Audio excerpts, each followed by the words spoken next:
নমস্কাৰ বন্ধু বান্ধৱী জ্যেষ্ঠজন পুনৰবাৰ আপোনালোকৰ ইউটিউব চেনেলে মই স্বাগতম জনাইছোঁ।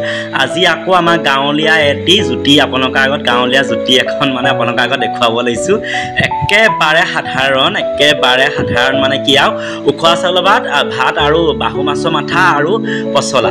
এইটো দেখিছে পচলা একদম ডাঙৰ দীঘলকৈ কাটি লৈছোঁ ডাঙৰ। আৰু এটা কথা মনত ৰাখিব, পচলাটো কেতিয়াও কাটি আনোতে তাৰ খালীকৈ আনিব নালাগে, তাৰ লগত কলপাত দেখিলে আনিব লাগে। এইটো পৰম্পৰা ৰীতি নীতি নিয়ম বুলি কি আছে তাৰ আঁৰত নাজানো, কিন্তু পচলাটোৰ লগত কেতিয়াও পচলাটো খালীকৈ আনিব নালাগে। পচলাটোৰ লগত সদায় কলপাত এখিলা আনিবই লাগে। এইটো আমি সৰুৰ পৰা দেখিয়ে আহিছোঁ আৰু তাৰ আঁৰত কি আছে নাজানো।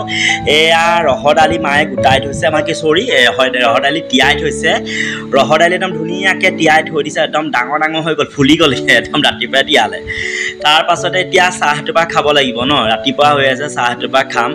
চাহটোপা খাবলৈ কি গম পাইছে না, সান্দহগুড়ি গৰু ঘিউ অকণ আৰু গুড় আৰু বেলেগ একো নাই, গাখীৰ নাই। সান্দহগুড়ি সেইদিনাখনি মা মানে পেহী এগৰাকী ঘৰলৈ গৈছিলে।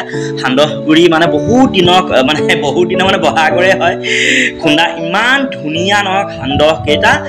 গৰু ঘিউ অকণমান দিলোঁ, গুড় ইমান ভাল লাগিলে আপোনালোকক ক'বলৈ ভাষা নাই। লাল চাহ দেখিছে নহয়, লাল চাহ এক কাপ খাম এতিয়া।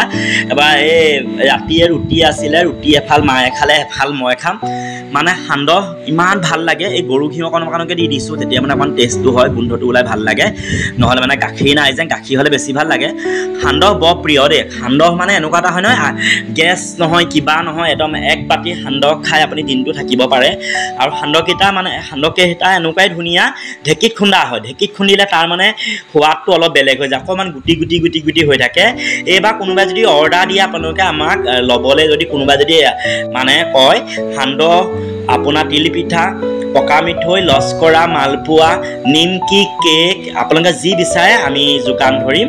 বিশেষকৈ মই ঢেঁকীটো আমাৰ ৰেডি হৈ আছে, ঢেঁকী আনি থৈ দিছোঁ, পাতিম। এয়া মায়ে পচলা কাটি আছে, দেখিছে নহয় পচলাটো কাটিছে। এয়া এইটো সৰু বাতিটোত যেন এয়া দেখিছে, সৰু বাতিটোত এয়া আচলতে আলু হয়। আলুটো বেছি ধুনীয়া সিজে, আলুটো কোমল। আৰু এই আলুটোকে কিছুমানে কি কয়, কলৰ আলুটোক শুকুৱাই, কাতি মাহত কলৰ খাৰ শুকুৱাই বুলি কয় যে, কলৰ খাৰ। এয়া উখোৱা চাউল দেখিছে বজাৰৰ পৰা অনা হয়, একদম ধুনীয়া উখোৱা চাউলকেইটা গোন্ধ পালে আপোনালোকে খাওঁ লাগিব।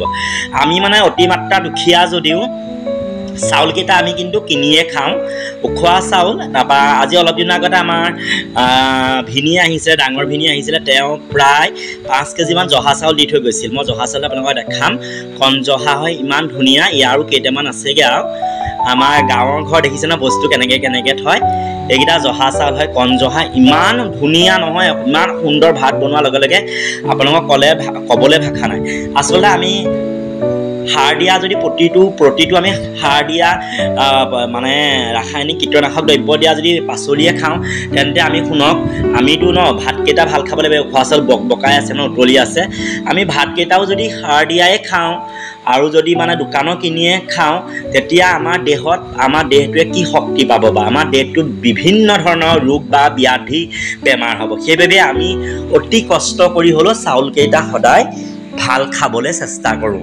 আঞ্জা পাচলি কথাটো পিছৰ কথা, কিন্তু ভাতকেইটা আমি সদায় ধুনীয়াকৈ খাবলৈ কৰোঁ, চেষ্টা কৰোঁ। ঘৰুৱা চাউল বা সাৰ নিদিয়া চাউল এতিয়াও পায়। কোনোবাই ক'ব পাৰে সাৰ নিদিয়া চাউলনো ক'ত পায়। মই সাৰ নিদিয়া চাউল আমাৰ আমগুৰিতে দেখাম, আহিব আপোনালোকে। বহুতৰ ঘৰত সাৰ নিদিয়ে এতিয়াও কৰে, দ মাটি, একেবাৰে দ নহয়, বাম মাটিটো সাৰ নিদিলেও ভাল হয়। এয়া পচলা কাটিলে, পচলাটো এতিয়া তাত গিলাচ মাৰি দিব, ধাৰ লগা গিলাচ এটা মাৰি দিলে পচলাটো গুড়ি হৈ যাব। আৰু গুড়ি হোৱা যে তাত আমাৰ মায়ে পানী ভিজাই 10 পৰিমাণে ৰাখি, সেই পানীটো কিন্তু আমি ভাজিত নিদিওঁ, সেই পানীটো আমি খালী পেটত খাই দিম। আমাৰ মাও ইউৰিক এচিড আছে, মোৰো ইউৰিক এচিড আৰম্ভ হৈছিল, কিন্তু ইউৰিক এচিড এতিয়া কি হ'ল, ভাল হোৱা উপশম পাইছোঁ, বহুত ভাল হৈছে। এয়া পিঁয়াজ দুটা, নহৰু আৰু জলকীয়া দুটা গোটাই লৈছোঁ। কোনো ধৰণৰ মছলা নিদিওঁ, কোনো ধৰণৰ মছলা ব্যৱহাৰেই নকৰোঁ, অকণো মছলা নিদিওঁ। অকণমানো মছলা নিদিয়াকৈ বহুত সোৱাদ হয়। এয়া মায়ে চেপিছে, দেখিছে। এক গিলাচ আমি খাই ল'ম ধুনীয়াকৈ।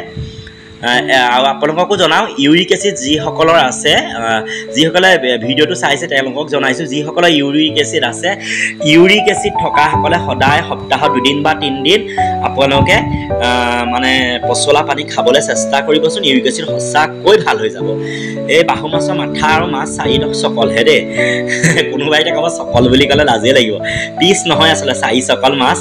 এয়া মই ৰচুন গুচাই ল'লোঁ আৰু পিঁয়াজ দুটা চকলিয়াই ল'লোঁ মানে বাকলি গুচাই ল'লোঁ মাছ মাত্ৰ 4ডোখৰ আৰু বাকী কেইডোখৰ মাথা হয় আৰু পচলা ভাজিত সঁচাকৈ মাছতকৈ মাথাটোহে ভাল লাগে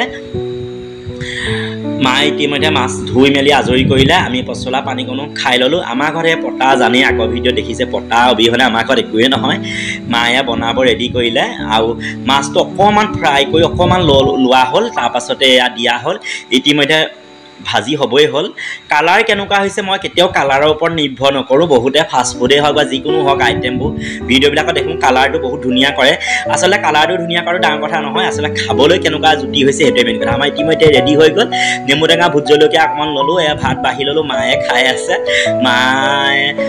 আছে ইতিমধ্যে ময়ো ভাত খাব বহিম আৰু এতিয়া একদম উখোৱা চাউলৰ গোন্ধটো কিমান মজা আপোনালোকক কি জনাম ধন্যবাদ ভিডিঅ'টো কেনেকুৱা পালে আপোনালোকে জনাব